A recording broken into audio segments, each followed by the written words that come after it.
attained. Hands and feet so tender and clinging. Lovely, graceful, and good-looking. His retinue is loyal and manageable.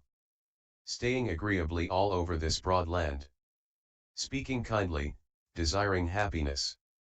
He practices the good qualities he's adopted. But if he gives up all sensual enjoyments. As victor he speaks Dhamma to the people. Devoted, they respond to his words. After listening, they practice in line with the teaching. 9-10. Arched feet and upright hair. Mendicants, in some past lives the realized one was reborn as a human being. His speech was meaningful and principled. He educated many people, bringing welfare and happiness, offering the teaching. Due to performing those deeds he was reborn in a heavenly realm. When he came back to the state of existence he obtained these 2 marks, his feet are arched and his hairs stand up. Possessing these marks, if he stays at home he becomes a wheel-turning monarch. And what does he obtain as king? He is the foremost, best, chief, highest, and finest of those who enjoy sensual pleasures. That's what he obtains as king. And what does he obtain as Buddha? He is the foremost, best, chief, highest, and finest of all sentient beings. That's what he obtains as Buddha. That is what the Buddha said. On this it is said. His word was meaningful and principled. Moving the people with his explanations. He brought welfare and happiness to creatures, unstintingly offering up teaching. Because of that good deed, he went to heaven, and there rejoiced. On return to here 2 marks are found, of excellence and supremacy. His hairs stand upright. And his ankles stand out well. Swollen with flesh and blood, and wrapped in skin. They make it pretty above the feet. If such a one lives in the home, he becomes best of those who enjoy sensual pleasures. There'll be none better than him. He'll live having mastered all India. But going forth the peerless renunciate becomes best of all creatures. There'll be none better than him. He'll live having mastered the whole world. 11 Antelope calves mendicants, in some past lives the realized one was reborn as a human being. He was a thorough teacher of a profession, a branch of knowledge, conduct, or action, thinking, how might they quickly learn and practice, without getting exhausted. Due to performing those deeds he was reborn in a heavenly realm. When he came back to the state of existence he obtained this mark, his calves are like those of an antelope. Possessing this mark, if he stays at home he becomes a wheel-turning monarch. And what does he obtain as king? He quickly obtains the things worthy of a king, the factors, supports, and things befitting a king. That's what he obtains as king. And what does he obtain as Buddha? He quickly obtains the things worthy of an ascetic, the factors, supports, and things befitting an ascetic. That's what he obtains as Buddha. That is what the Buddha said. On this it is said. In professions, knowledge, conduct, and deeds. He thought of how they might swiftly learn things that harm no one at all. He quickly taught so they would not get tired.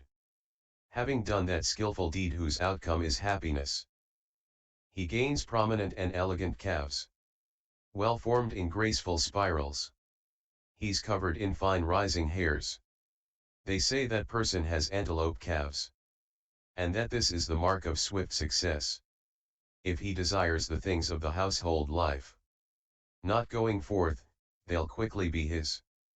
But if he chooses the life gone forth, seeing clearly, loving renunciation, the peerless renunciate will quickly find what is fitting and suitable. 12 Delicate skin mendicants, in some past lives the realized one was reborn as a human being. He approached an ascetic or Brahmin and asked, "Sirs, what is skillful? What is unskillful?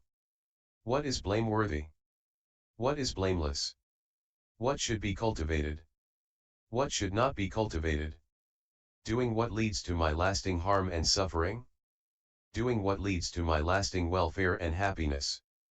Due to performing those deeds he was reborn in a heavenly realm. When he came back to the state of existence he obtained this mark.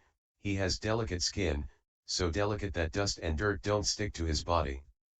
Possessing this mark, if he stays at home he becomes a wheel-turning monarch. And what does he obtain as king? He has great wisdom. Of those who enjoy sensual pleasures, none is his equal or better in wisdom. That's what he obtains as king. And what does he obtain as Buddha? He has great wisdom, widespread wisdom, laughing wisdom, swift wisdom, sharp wisdom, and penetrating wisdom. No sentient being is his equal or better in wisdom. That's what he obtains as Buddha. That is what the Buddha said. On this it is said. In olden days, in past lives. Eager to understand, he asked questions. Keen to learn, he waited on renunciates. Heeding their explanation with pure intent. Due to that deed of acquiring wisdom. As a human being his skin is delicate. At his birth the soothsayers expert in signs prophesied. He'll discern delicate matters. If he doesn't choose the life gone forth. He'll roll the wheel and rule the land. Among those with material possessions who have been educated. None equal or better than him is found. But if he chooses the life gone forth. Seeing clearly, loving renunciation. Gaining wisdom that's supreme and eminent, the one of superb, vast intelligence attains awakening. 13 golden skin mendicants, in some past lives the realized one was reborn as a human being. He wasn't irritable or bad-tempered. Even when heavily criticized he didn't lose his temper, become annoyed, hostile, and hard-hearted, or display annoyance, hate, and bitterness. He donated soft and fine mats and blankets, and fine cloths of linen, cotton, silk, and wool. Due to performing those deeds he was reborn in a heavenly realm. When he came back to the state of existence he obtained this mark. He is gold-colored, his skin has a golden sheen. Possessing this mark, if he stays at home he becomes a wheel-turning monarch. And what does he obtain as king? He obtains soft and fine mats and blankets, and fine cloths of linen, cotton, silk, and wool. That's what he obtains as king. And what does he obtain as Buddha? He obtains soft and fine mats and blankets, and fine cloths of linen, cotton, silk, and wool. That's what he obtains as Buddha. That is what the Buddha said. On this it is said. Dedicated to goodwill, he gave gifts. In an earlier life he poured forth cloth. Fine and soft to touch. Like a god pouring rain on this broad earth. So doing he passed from here to heaven. Where he enjoyed the fruits of deeds well done. Here he wins a figure of gold. Like Inda, the finest of gods. If that man stays in the house, not wishing to go forth, he conquers and rules this vast, broad earth. He obtains abundant excellent cloth, so fine and soft to touch. He receives robes, cloth, and the finest garments if he chooses the life gone forth. For he still partakes of past deeds' fruit. What's been done is never lost. 14 Retracted privates mendicants, in some past lives the realized one was reborn as a human being. He reunited long-lost and long-separated relatives, friends, loved ones, and companions. He reunited mother with child and child with mother, father with child and child with father, brother with brother, brother with sister, sister with brother, and sister with sister, bringing them together with rejoicing. Due to performing those deeds he was reborn in a heavenly realm. When he came back to the state of existence he obtained this mark, his private parts are retracted. Possessing this mark, if he stays at home he becomes a wheel-turning monarch. And what does he obtain as king? He has many sons, over 1,000 sons who are valiant and heroic, crushing the armies of his enemies. That's what he obtains as king. And what does he obtain as Buddha? He has many sons, many thousands of sons who are valiant and heroic, crushing the armies of his enemies. That's what he obtains as Buddha. That is what the Buddha said. On this it is said, in olden days, in past lives, he reunited long lost and long separated friends and family, bringing them together with joy. By means of these deeds he went to heaven, where he enjoyed happiness and merriment. After passing away from there to here, his private parts are retracted. Such a one has many sons. Over 1,000 descendants. Valiant and heroic, devastating foes. A layman's joy, speaking kindly. But if he lives the renunciate life, he has even more sons following his word. As householder or renunciate. That's the meaning shown by this mark. The first recitation section is finished. 1516. Equal proportions and touching the knees. Mendicants, in some past lives the realized one was reborn as a human being. He regarded the gathered population equally. He knew what they had in common and what was their own. He knew each person, and he knew the distinctions between people. In each case, he made appropriate distinctions between people, this one deserves that one deserves this.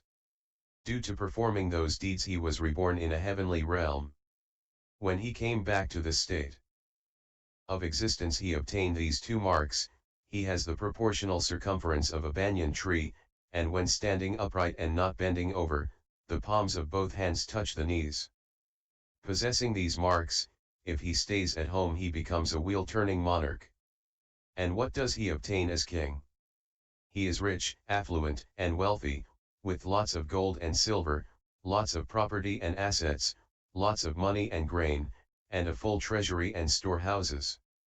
That's what he obtains as king. And what does he obtain as Buddha? He is rich, affluent, and wealthy. He has these kinds of wealth, the wealth of faith, ethical conduct, conscience, prudence, learning, generosity, and wisdom. That's what he obtains as Buddha. That is what the Buddha said. On this it is said. Observing the many people in a community, he weighed, evaluated, and judged each case. This one deserves that. That's how he used to draw distinctions between people. Now standing without bending, he can touch his knees with both hands. With the remaining ripening of the fruit of good deeds, his circumference was that of a great tree. Learned experts in the many different signs and marks prophesied, the young prince will obtain many different things that householders deserve. Here there are many suitable pleasures for the ruler of the land to enjoy as householder. But if he gives up all sensual enjoyments, he will gain the supreme, highest peak of wealth. 1719. A lion's chest, etc. Mendicants, in some past lives the realized one was reborn as a human being. He desired the good, the welfare, the comfort, and sanctuary of the people, thinking, how might they flourish in faith, ethics, learning, generosity, teachings, and wisdom, in wealth and grain, fields and land, birds and beasts, children and partners, in bondservants, workers and staff, in family, friends and kin. Due to performing those deeds he was reborn in a heavenly realm. When he came back to the state of existence he obtained these three marks. His chest is like that of a lion, the gap between the shoulder blades is filled in, and his torso is cylindrical. Possessing these marks, if he stays at home he becomes a wheel-turning monarch. And what does he obtain as king? He's not liable to decline. He doesn't decline in wealth and grain, fields and land, birds and beasts, children and partners, in bondservants, workers and staff, in family, friends and kin. He doesn't decline in any of his accomplishments. That's what he obtains as king. And what does he obtain as Buddha? He's not liable to decline. He doesn't decline in faith, ethics, learning, generosity, and wisdom. He doesn't decline in any of his accomplishments. That's what he obtains as Buddha. That is what the Buddha said. On this it is said. His wish was this: how may others not decline? In faith, ethics, learning, and intelligence. In generosity, teachings, and much good else. In coin and corn, fields, and lands. In children, partners, and livestock. In family, friends, and kin. In health, and both beauty and happiness. And so he ever desired their success. His chest was full like that of a lion. His shoulder gap filled in, and torso cylindrical. Due to the well-done deeds of the past. He had that portent of non-decline. Even as layman he grows in corn and coin. In wives, children, and livestock. But once gone forth, owning nothing, he attains the supreme awakening which may never decline. 20. Excellent sense of taste. Mendicants, in some past lives the realized one was reborn as a human being. He would never hurt any sentient being with fists, stones, rods, or swords. Due to performing those deeds he was reborn in a heavenly realm. When he came back to the state of existence he obtained this mark: he has an excellent sense of taste. Taste buds are produced in the throat for the tongue tip and dispersed evenly. Possessing this mark, if he stays at home he becomes a wheel-turning monarch. And what does he obtain as king? He is rarely ill or unwell. His stomach digests well, being neither too hot nor too cold. That's what he obtains as king. And what does he obtain as Buddha? He is rarely ill or unwell. His stomach digests well, being neither too hot nor too cold, but just right, and fit for meditation. That's what he obtains as Buddha. That is what the Buddha said. On this it is said. Not with fist or rod or stone, or sword or beating to death, or by bondage or threats.